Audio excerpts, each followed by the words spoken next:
Sonora FM 92 Jakarta, part of Kompas Gramedia Radio Network. Sahabat Sonora apa kabar? Semoga semuanya sehat, baik, happy ya. Senang banget saya Yudi Samadi bisa hadir lagi, bisa kembali menemani Anda dalam program spesial hari ini. Kenapa spesial? Karena hari ini 21 April 2025. Setiap tahunnya kita memperingati momen istimewa bagi bangsa kita. Kita memperingati Hari Kartini, hari untuk mengenang dan merayakan semangat perjuangan seorang perempuan yang luar biasa, Raden Ajeng Kartini. Sosok pelopor emansipasi wanita yang pemikirannya terus menginspirasi hingga saat ini. Dan dalam semangat Kartini itu, hari ini kita akan berbincang dengan sosok perempuan hebat di bidang yang mungkin tidak banyak ditekuni oleh perempuan, bidang kelautan dan perikanan, sahabat Sonora. Bidang ini bukan hanya penting bagi ketahanan pangan dan ekonomi bangsa, tetapi juga tentu penuh tantangan, penuh dinamika. Seperti apa tantangan dan dinamikanya, kita akan berbincang bersama dengan sosok istimewa tersebut. Telah hadir bersama kita di Sonora pada saat ini adalah Dr. AGR Heidi Retnoning Tias, seorang praktisi kelautan dan perikanan yang kiprah dan dedikasinya tidak hanya membuktikan bahwa perempuan bisa bersaing di dunia yang didominasi oleh laki-laki, tapi juga membawa kontribusi nyata bagi pengelolaan sumber daya kelautan dan perikanan di Indonesia. Atau saya akrab menyapa beliau dengan Mbak Tias ya, karena kalau ibu kayaknya terlalu tua ya. Apa kabar Mbak Tias? Baik, Mas Yudi. Terima kasih sudah diundang. Terima kasih Mbak Tias untuk waktunya.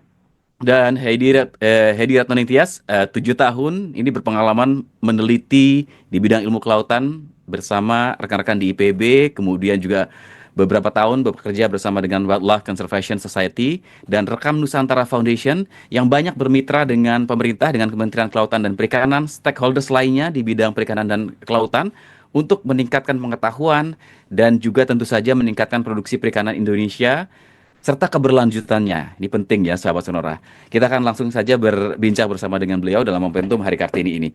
Sebelum kita tanya ke substansi, Mbak Tias mungkin boleh cerita nih, sosok Kartini di mata seorang Heidi Retnoning Tias seperti apa ya? Mungkin kita tidak berinteraksi langsung karena beliau hidup beberapa abad yang lalu begitu. Tapi dari referensi yang kita baca, dari pelajaran-pelajaran sejarah yang mungkin kita pelajari, apa yang tersirat di benak seorang Mbak Tias nih ketika mendengar kata sosok nama Raden Ajeng Kartini? Ya, benar banget yang dibilang Mas Yudi ya, bahwa kita mungkin tidak pernah berkenalan secara langsung dengan sosok beliau, tapi yang kita tahu adalah tentu hasil tulisan-tulisannya.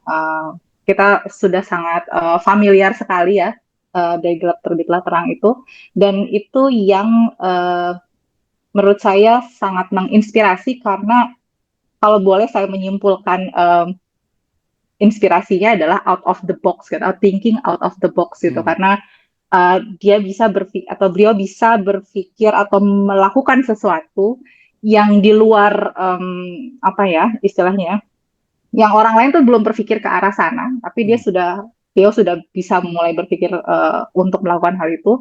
Mungkin itu juga didukung oleh privilege yang beliau punya, Hmm. uh, dan it, tapi itu juga berarti menginspirasi kita bahwa dengan privilege yang kita punya saat ini, apapun bentuknya, kita harus bisa memanfaatkan itu sebaik mungkin gitu. Kita paham bahwa Ibu Kartini juga berasal dari keluarga yang ningrat gitu ya, Hmm. Hmm. dan beliau bisa memanfaatkan posisinya itu gitu. Jadi tidak harus sebuah gebrakan itu uh, tidak punya privilege gitu ya. Justru yang hal-hal seperti itu yang bisa dimanfaatkan, dan itulah yang prinsip yang ingin saya pinjam gitu dari beliau, bahwa dengan privilege yang saya punya, saya bisa sekolah sampai S3, bisa Hmm. sekolah di luar negeri, uh, bisa bertemu dengan orang-orang yang inspiratif gitu. Nah, ini yang kemudian pengalaman yang saya punya ini yang ingin saya bagikan gitu, dan supaya itu lebih bermanfaat bukan hanya buat Hmm. saya sendiri,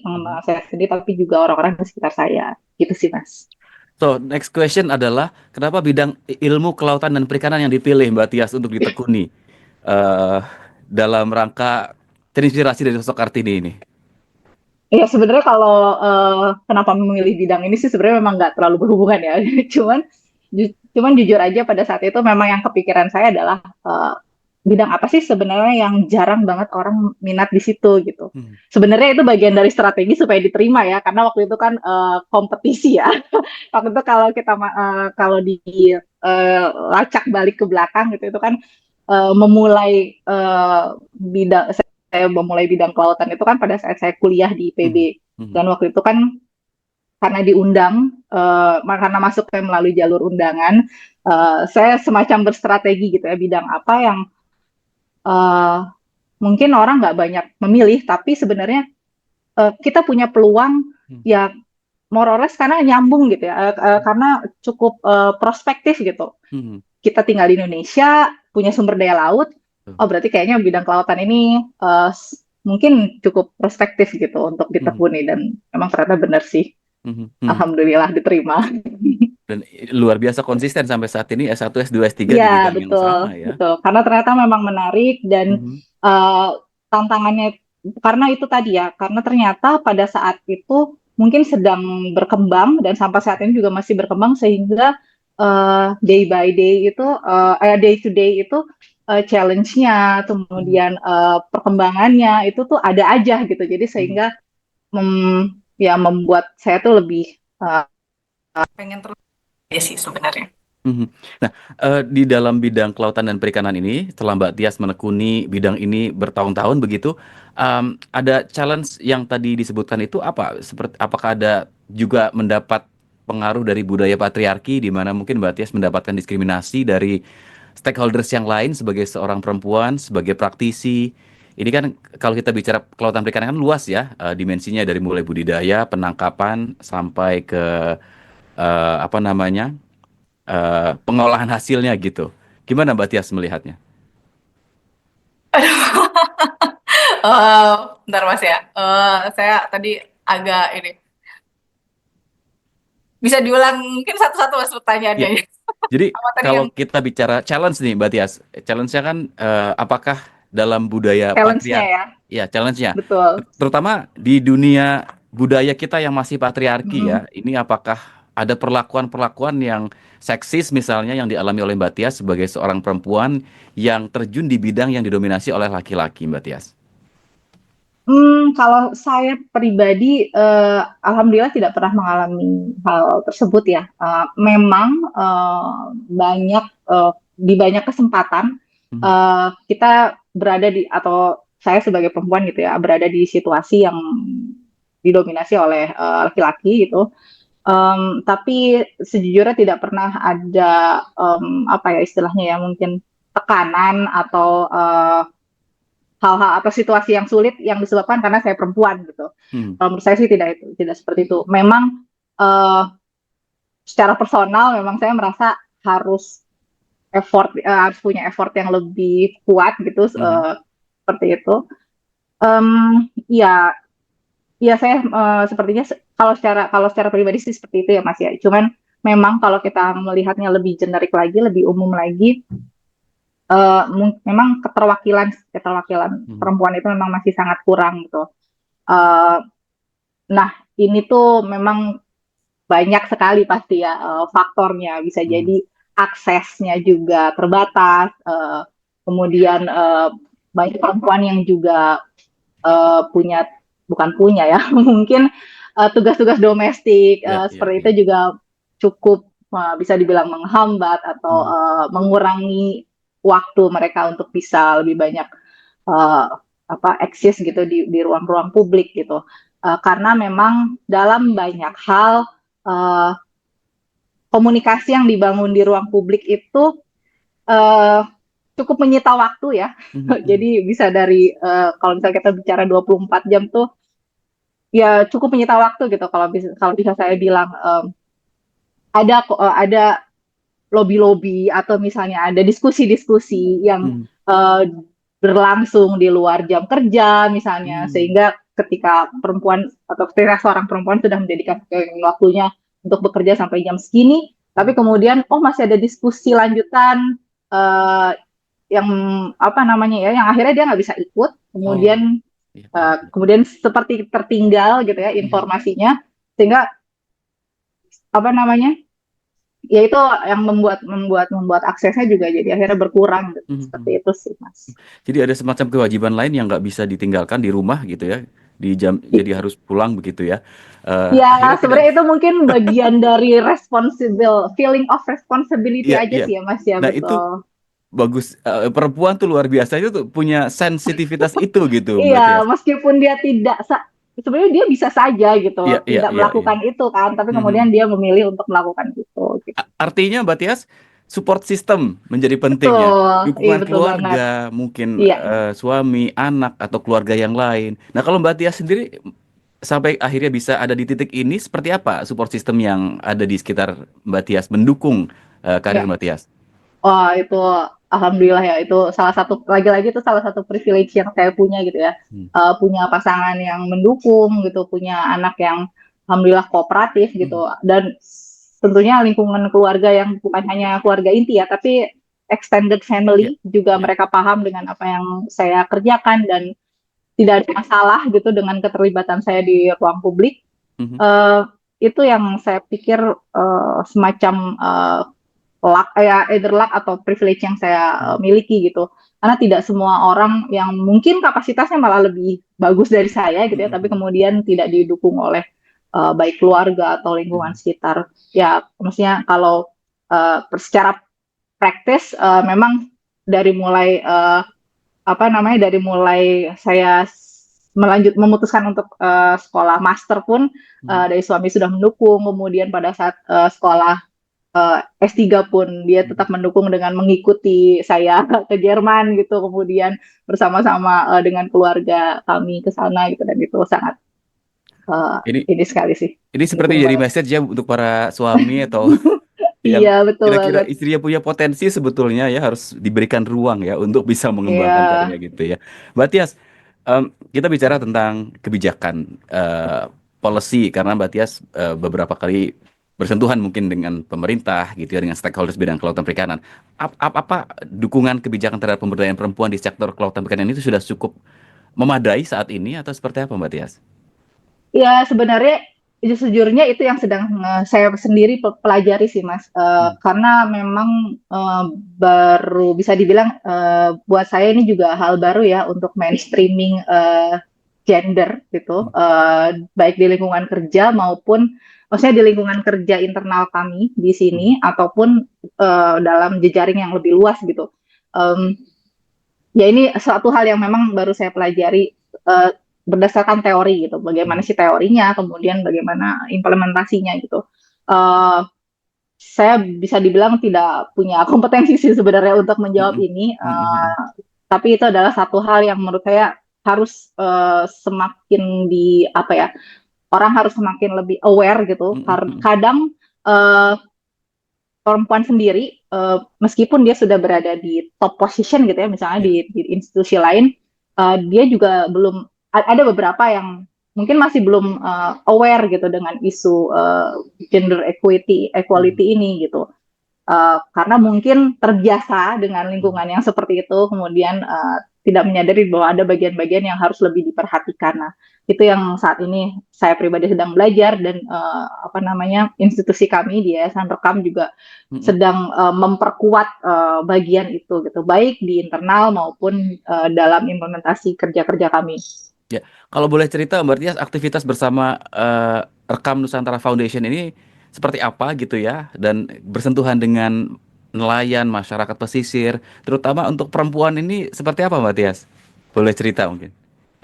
Oke, ini sejujurnya kalau saya pribadi kalau bekerjanya memang lebih banyak di apa ya, tataran policy ya Mas ya. Jadi Hmm. di Rekam Nusantara kami bekerja dengan masyarakat, ya. Ada beberapa kelompok masyarakat yang kami dampingi dan beberapa diantaranya juga kelompok perempuan. Hmm. Kemudian kami bekerja juga dengan pemerintah nasional atau di pemerintah pusat untuk mendukung kebijakan-kebijakan terutama di sektor kelautan dan perikanan. Hmm. Nah, uh, ini mungkin bisa dibilang ini sebenarnya cerita yang saya konklusi dari pengalaman-pengalaman terutama teman-teman yang bekerja di lapangan gitu ya, dengan kelompok perempuan.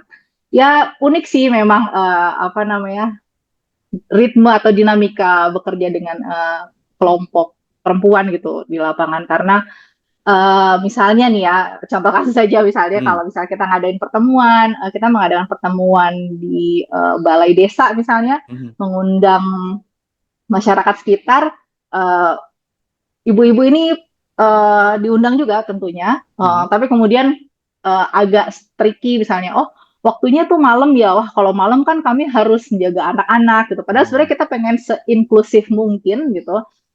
Tapi kemudian kita menyadari bahwa oh berarti mungkin diskusi dengan kelompok perempuan harus di-set terpisah waktunya. Mhm. Mhm. Karena kalau disamakan, mungkin seolah-olah kita memberikan hak yang rata gitu ya ke Mhm. Mhm. peserta perempuan atau laki-laki, tapi pada prakteknya ternyata tidak berjalan demikian gitu. Yang perempuan mungkin agak sungkan atau ketika harus ngomong di depan, ketika harus berbicara atau mengungkapkan pendapat di depan peserta yang bapak-bapak Mhm. misalnya, Mhm. sehingga padahal sebenarnya mereka memegang informasi yang sangat penting Iya, gitu. iya.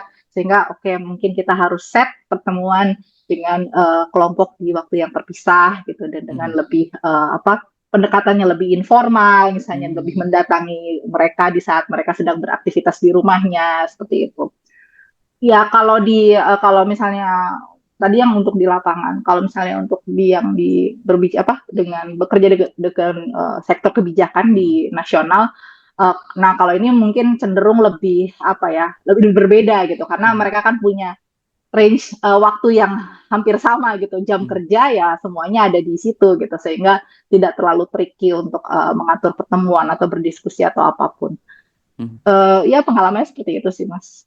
Wow, jadi pengalaman di daerah sepertinya ya lebih tricky tadi ya? Iya, sebenarnya lebih seru kalau saya mendengar, karena saya sendiri memang lebih banyak di Bogor gitu ya, atau mungkin Mhm. kadang-kadang ke Jakarta gitu, tapi tidak secara langsung mendampingi atau bersama dengan teman-teman yang di komunitas. Jadi biasanya saya suka ngedengerin Mhm. cerita-cerita gimana sih pada saat mengumpulkan data, atau Mhm. misalnya Mhm. bagaimana saat mendampingi kelompok gitu. Mhm. Biasanya saya dengar deh teman yang bekerja di lapangan.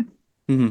Nah, kalau saya lihat data itu kan ada berapa ya? 3,9 juta ya jumlah nelayan, mungkin lebih ya? Saya nggak tahu ya Iya. update-nya. Nah, kalau kita sering dengar juga pria itu kepala keluarga, suami kepala keluarga, tapi lehernya itu adalah perempuan. Jadi kemana mau nengok tergantung perempuan gitu ya. Nah, kalau di dunia masyarakat pesisir, perikanan, peran perempuan ini dalam apa namanya, dalam dunia perikanan dan kelautan ini seperti apa, Mbak Tia? Terutama tadi produktivitas, kemudian menjaga keberlangsungan, keseimbangan ekosistem. Apakah juga punya posisi yang kemudian strategis gitu ya, ikut memikirkan, menentukan gimana aktivitas nelayan ini bisa berjalan sehari-harinya gitu.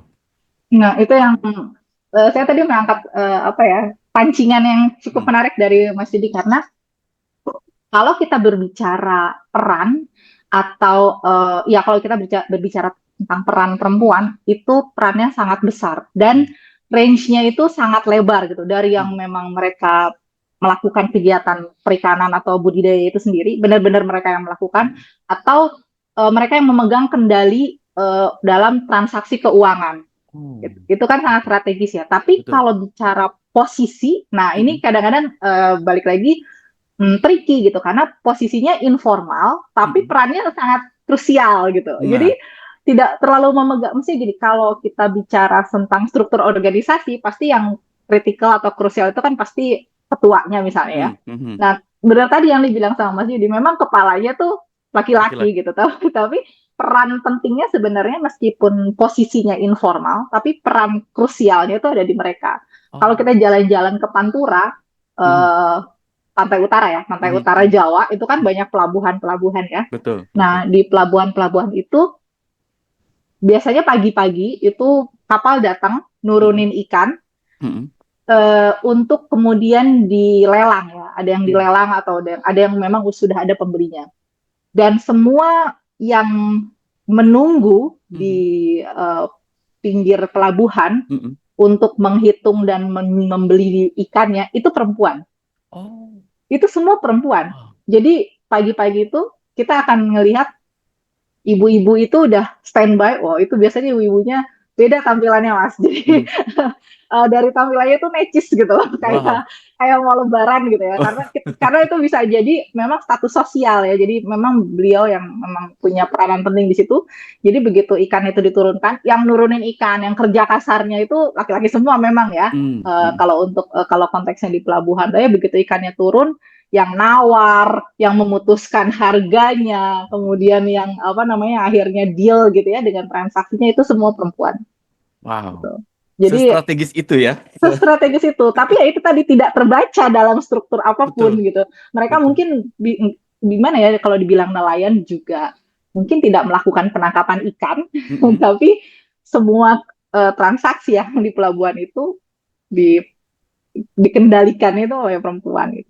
Begitu juga dengan perempuan-perempuan yang memang menangkap ikan gitu ya, memang menangkap ikan seperti mengambil teripang gitu. Karena kalau untuk melaut memang sangat jarang gitu ya. Kalau Hmm, kita bicaranya nelayan yang memang pergi melaut, apalagi harus pergi berhari-hari, itu mm-mm. bisa dibilang perempuan itu hampir nggak ada. Mhm. Tapi kalau kegiatan penangkapan ikan yang dilakukan di pantai, kayak misalnya teripang, kalau teripang kan ngambil ya, bukan Iya, mancing ya, kayak iya. ngambil teripang, kemudian ngambil apa kerang, yang Mhm, kalau kami istilahnya adalah gleaning gitu. Nah itu mhm. kebanyakan orang perempuan gitu, Hmm. seperti itu. Wow. Dan Jadi, mereka sadar banget ketika misalnya tangkapannya berkurang atau misalnya makin jarang atau mereka tahu bahwa harusnya tuh jangan yang diambil jangan ukuran segini tapi yang lebih besar gitu. Itu hmm. mereka paham. Secara traditional knowledge mereka paham.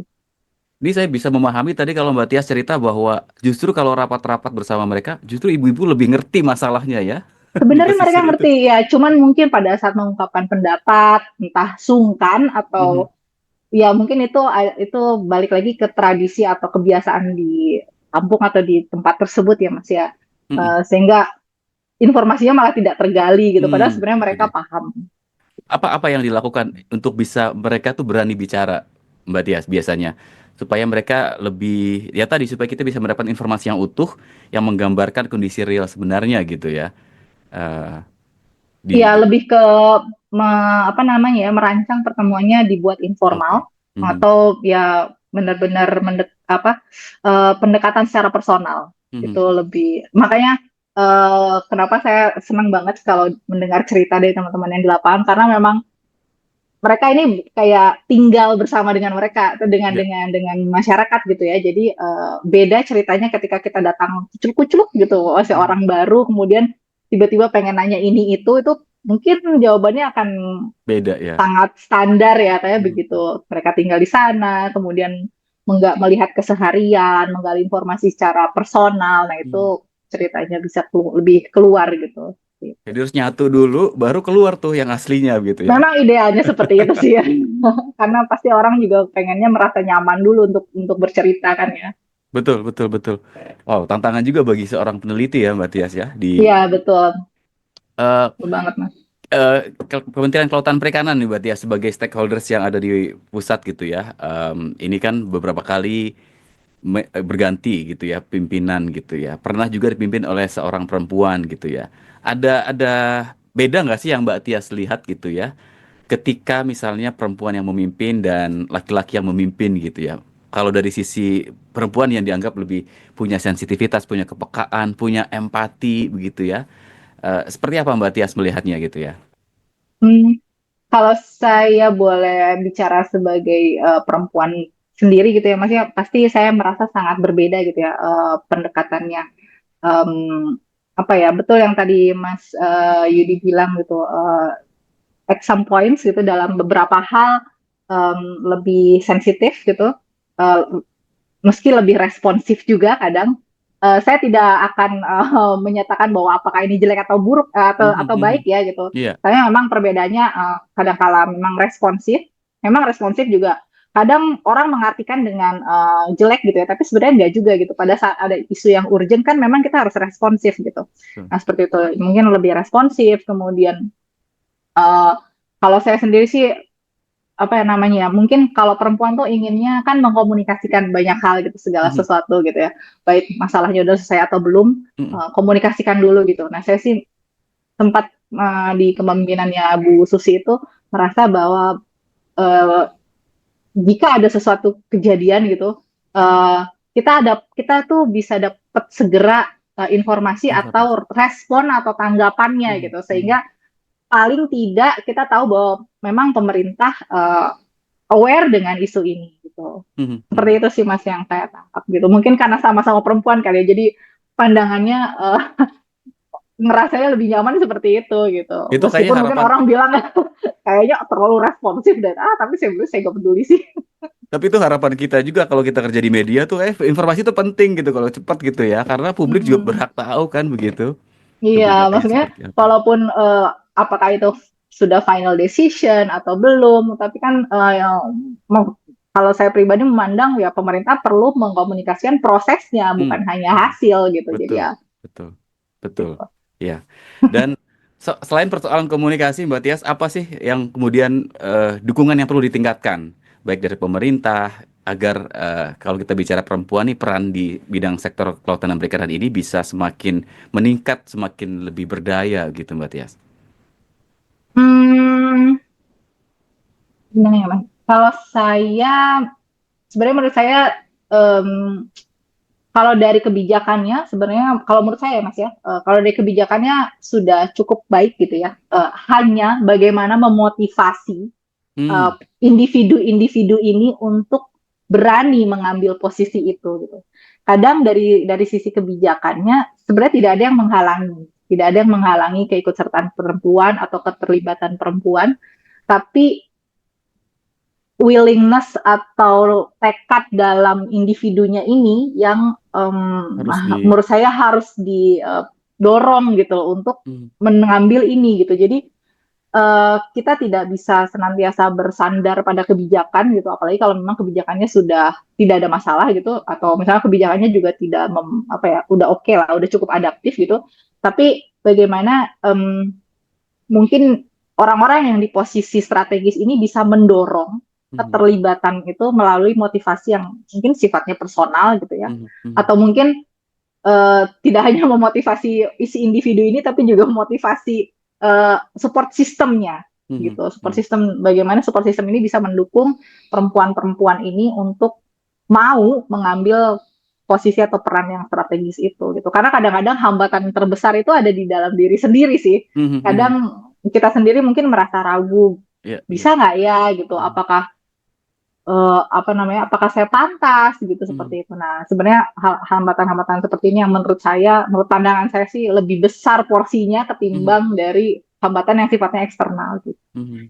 Ya, jadi supaya mereka nggak ngerasa inferior gitu ya, Betul. lebih percaya diri begitu Mbak Tias ya. Mungkin Wow. kayaknya selain kebijakan mungkin lebih ke apa namanya memperbanyak gitu ya eh, apa kegiatan-kegiatan yang memang mendorong si Mhm. mendorong banyak perempuan untuk lebih terlibat. Baik, baik. Wow, ini menarik.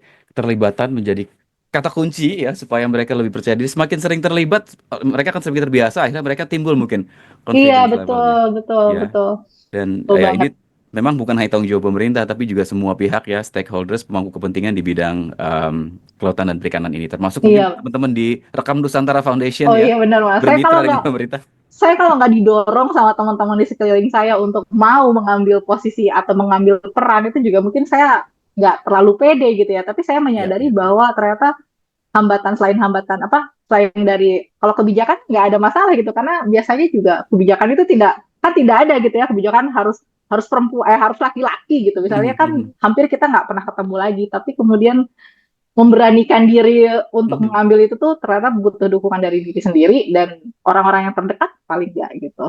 Siap, menarik. Mbak Tias, karena kita juga sekarang menghadapi generasi muda, ya mungkin kita milenial ujung ya, sudah ada generasi Z yang mungkin nanti akan menjadi leading di 2045, katanya Indonesia emas. Kemudian Wah, generasi Alpha nih anak-anak kita, mungkin ponakan-ponakan kita. Apa mungkin message yang bisa disampaikan kepada mereka terkait dengan momentum Hari Kartini nih, supaya mereka juga timbul keinginannya, kepercayaan dirinya untuk bisa berkarya, berkontribusi, terutama yang punya minat di bidang kelautan dan perikanan, Mbak Tias. wah, sebenarnya kalau pesan bisa jadi pesan hari ini beda dengan pesan besok ya, Oke. bergantung pada situasi gitu. Tapi Ya. mungkin berkaca dari apa ya, dari sosok Ibu Kartini tadi ya. Kalau saya sih lebih ingin eh, mengambil apa namanya ya, pembelajaran mengenai privilege itu tadi ya Mas ya. Mungkin generasi sekarang mereka punya orang tua yang sudah lebih advance pemikirannya, eh, punya lingkungan keluarga yang apa namanya, paham gitu bahwa dunia kerja ataupun bidang minat itu sudah semakin beragam, dari mulai sains, seni, sosial itu kan pilihannya semakin banyak gitu. Uh, dan mereka, dan menurut saya ini yang harus disadari oleh yang masih muda-muda ini, bahwa uh, mereka tuh punya banyak opsi sebenarnya, punya Hmm. banyak pilihan, punya banyak peluang gitu. Dan tentu saja dibekali dengan privilege yang mereka punya, apapun bentuknya ya. Pendidikan menurut saya juga sekarang udah bisa jadi privilege gitu. Dan bagaimana memanfaatkan itu jadi apa ya, sesuatu yang bisa meningkatkan kualitas pribadi, Mhm. sekaligus juga memberi manfaat untuk di sekitarnya gitu. Karena kita percaya sebaik-baik umat adalah yang bermanfaat bagi umat yang lainnya gitu. Jadi dengan apa yang kita punya, bidang apapun, khususnya mungkin bidang, kalau mau bidang kelautan dan perikanan juga bagus banget gitu. Dan bagaimana ini bisa bermanfaat, pengetahuan yang kita punya, akses kita terhadap sosial media atau arus apapun yang sedang terjadi, arus informasi apapun, nah itu yang bisa kita manfaatkan untuk membangun dunia yang positif, dunia yang mendukung, saling mendukung, terutama bagi perempuan gitu ya. Uh, dan apa namanya ya, dan ya itu tadi bermanfaat buat selain buat diri sendiri, Mhm. tentunya juga buat orang-orang di sekitar kita. Itu Wow. terlalu abstrak sih memang pesannya, cuman Tapi cuman betul. saya juga Tapi pengennya benar, karena saya itu sih. setuju bahwa banyak privilege, manfaatkan privilege itu untuk meningkatkan kualitas diri dan akhirnya ketika kita sudah pada titik tertentu ya kita berikanlah supaya kita bisa lebih bermanfaat untuk orang sekitar kita, untuk masyarakat banyak begitu ya. Itu Iya, poin menarik sih yang mungkin bisa menjadi perenungan nih bagi teman-teman yang masih muda nih, sahabat-sahabat Sonora ya. Karena, karena jadi perempuan itu juga bisa jadi privilege loh. nah, Apalagi sekarang orang, bukan orang ya, secara umum dunia sudah mulai sadar dengan kesetaraan gender, betul. sehingga dalam beberapa hal justru perempuan itu dapat porsi yang lebih banyak Mhm. sebenarnya, atau dapat porsi kesempatan yang lebih banyak gitu. Dan ketika itu bisa dimanfaatkan sebaik mungkin, saya rasa itu akan sangat bagus. Baik. Terakhir Mbak Tias, 2045 Indonesia emas katanya ya. Mbak Tias bersama Rekam Nusantara Foundation kemudian sudah mungkin 20 tahun berkecimpung di dunia perikanan dan kelautan lebih bahkan. Apa yang ingin Mbak Tias lihat di tahun 2045 nanti untuk dunia kelautan dan perikanan Indonesia? Wah, ini abstrak sekali pertanyaannya, Mas Yudi. Bagaimana kesejahteraan nelayan, bagaimana teknologi, kemudian bagaimana ya semangat untuk menjadikan laut sebagai sumber daya yang kemudian kita eksplorasi gitu. Kalau ada istilah kita tidak boleh memunggungi laut lagi gitu ya, karena kita dulu nenek moyang kita adalah pelaut katanya. Mm-mm. Seperti apa, Mbak Tias? Kalau saya jujur, secara pribadi saya berharap, eh, khususnya untuk riset Ya. riset di Indonesia bisa menjadi leading dalam bidang kelautan dan perikanan. Maksudnya kegiatan perikanan, misalnya nelayan itu eh, apa namanya, juga bisa ditingkatkan melalui riset gitu. Karena akan banyak hal yang bisa kita improve gitu atau Hmm. kita perbaiki ketika kita punya dasar ilmiah yang sangat kuat. Dan saya Hmm. berharap di Indonesia emas nanti itu Hmm. riset di bidang kelautan dan perikanan di Indonesia itu bisa menjadi leading gitu ya, bisa Hmm. menjadi pemimpin gitu di dunia gitu. Karena kita punya banyak sumber daya sebenarnya, sumber Betul. daya alamnya ada. Nah, Mhm. gimana nih sumber daya manusianya? Mhm. Apa namanya? Udah bisa memanfaatkan sumber daya alamnya dengan cukup optimal apa enggak gitu. Mhm. Nah, itu tantangannya di situ gitu. Dan ketika risetnya kuat dan semoga didukung oleh eh, keinginan dari pemerintah untuk menggunakan riset ini sebagai dasar pengambilan keputusan, Mhm. buat saya menurut saya akan sangat apa namanya akan sangat bagus atau akan sangat baik sekali perkembangan di kelautan dan perikanan di masa depan jika kita berangkat dari riset yang cukup kuat, Mhm. baik itu dari segi dukungan dari pemerintah maupun dari kualitas sumber daya manusianya itu sendiri. Terus sih saya berharap di tahun itu, di tahun 2045 nanti akan semakin banyak individu-individu yang melakukan riset, kemudian hasil risetnya kemudian digunakan untuk mengambil kebijakan, sehingga apapun yang terjadi atau apapun yang dihasilkan, kebijakan yang dihasilkan itu memang didukung oleh informasi ilmiah yang kuat. Itu harapan saya, Fis. Wow. Jadi kalau kita tadi bicara privilege, Indonesia privilege-nya sebenarnya kekayaan alam sudah luar biasa, sumber daya Iya, termasuk betul. lautannya. Tinggal butuh orang-orang yang kompeten dan tentu saja berbasis riset setiap pengambilan keputusan sehingga betul-betul efektif gitu ya, Mbak Tias ya. Iya. Baik, menarik ya sahabat Sonora, ternyata dunia perikanan dan kelautan yang selama ini didominasi oleh laki-laki ada sosok Heidi Retno Tias dan mungkin banyak perempuan-perempuan lain yang sudah mulai berkecimpung, tertarik, kemudian mengembangkan dan meningkatkan kapasitas kelautan dan perikanan kita, sahabat-sahabat Sonora. Mbak Tias, nanti kita mudah-mudahan bisa ngobrol lagi lain waktu ya dengan isu-isu lain terkait, karena ini kan seru ya ngomongin laut dan ikan ini sebagai sumber Iya, benar. pangan. Salah satu asta cita kan ketahanan pangan gitu ya Iya, yang betul. Nah, kita didengung-dengungkan. udah banyak nih sumbernya sebenarnya, cuma bisa dimanfaatkan secara Nah, optimal nggak nih nah sumber itu makanan dia. ini? Itu dia. Baik. Terima kasih sekali lagi Dr. AGR Hedi Ratnuning Tias untuk waktu dan diskusinya dalam Terima momentum kasih spesial banyak. Hari Kartini dan semangat untuk aktivitasnya terus menginspirasi perempuan-perempuan Indonesia supaya lebih berdaya, bermanfaat untuk masyarakat banyak. Sampai jumpa, Mbak Tias. Sehat Terima selalu. kasih Mas Yudi, terima kasih Sonora. Demikian, sahabat Sonora, perbincangan spesial kita di Hari Kartini kali ini dan videonya akan tersimpan di YouTube. Anda bisa tonton lain kali atau share ke siapapun yang membutuhkan sebagai motivasi atau semangat untuk khususnya perempuan ya, untuk berkarya, berkontribusi besar dalam pembangunan bangsa di bidang Anda masing-masing. Yudi Samadi, pamit undur diri. Terima kasih. Tetap bersama kami di FM 92 Sonora Jakarta, part of Kompas Gramedia Radio Network.